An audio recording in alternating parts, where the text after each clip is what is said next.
Amin. Kita balas dengan kawan kita, dia kata tak halal hak aku belanja mung selama ni. Boleh ke tak? Boleh. Dah halal ke haram? Tetap halal. Dah dia kata Tuhan mulut dia. Ingat bila kita sudah sedekah ke orang, kita kata haram balik, tak jadi haram. Yang jadi haram ni, orang tak ambil lagi. Aku haramkan siapa-siapa mari curi pitih aku dalam rumah ni. Baru boleh kata gitu. Ni pokok dalam tagar aku ni, aku tanam belakang. Aku haramkan orang lain mari curi tanpa izin aku. Betul. Ni dia wui dah korang. Halal dah. Bila dia sudah halal pada hukum, mu nak tarik jadi haram balik. Tak jadi. Dia kena buah baru. Ni haram mu ambil. Betul. No, halal dah.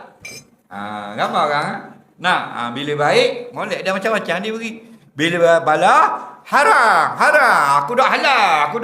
Tak boleh. Dak halal ni akan datang. Hak telah beri dah halal, tetap halal. Tak jadi haram. Banyak orang mak anak dia deraka pada mak dia. Mak dia kata aku dah halal. Wi mak akang selama ni. Tak betul mak lagu tu. Deraka tu tetap salah, tapi jangan kata tak halal lagu tu. Okey? Soalan seterusnya.